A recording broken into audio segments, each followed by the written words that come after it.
William and Kate, both 39, took part in the Remembrance Sunday service in Whitehall yesterday. The Duke of Cambridge, Princess Anne, Prince Charles and Prince Edward all laid wreaths at the cenotaph as the nation came together to honor those who have died in conflict.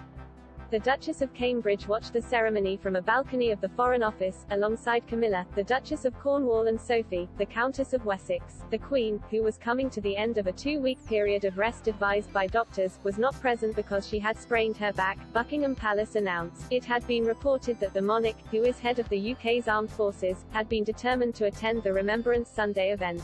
Harry, who has served in the forces like other members of his family, honored servicemen and women with Meghan in the US last week. The Duke and Duchess of Sussex took part in engagements with veterans and their families in New York City and New Jersey. Ahead of the commemorations, US-based body language expert Blanca Cobb compared the Sussexes' public appearances with those of the Cambridges.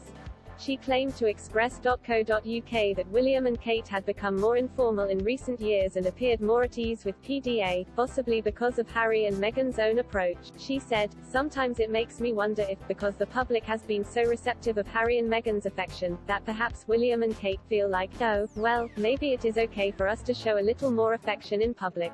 The body language expert attributed some of the freedom Meghan and Harry may have in their relationship to them stepping back from their royal roles last year.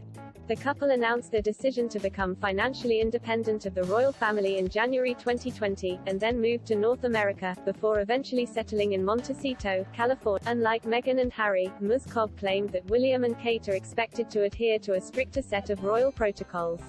She said, "They're royalty and there's certain rules of decorum when you're in public that they must follow, so, the rules for them are very different. And now that Meghan and Harry have stepped aside from their royal duties, they can show affection however they want out in public, so they can be even more informal. But I think that the rules are just different for William and Kate, based on their positions.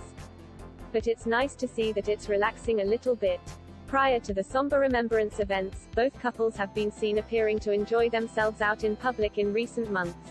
In September, the Sussexes were photographed holding hands and putting their arms around one another's shoulders during their whirlwind tour of New York City.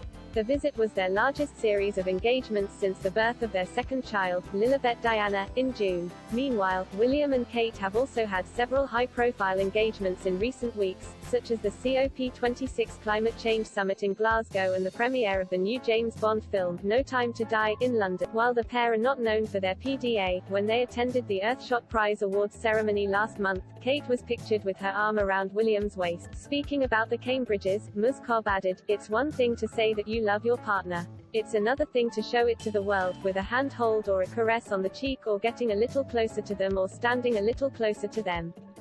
It's nice to see. I don't think his love has ever been in. I've always thought they've had a strong It's just being more relaxed is showing some affection out in public, because they have that royal etiquette of decorum, what they should and should not be doing out in public." Blanca Cobb is a body language expert, who offers coaching, media training, public speaking and other services.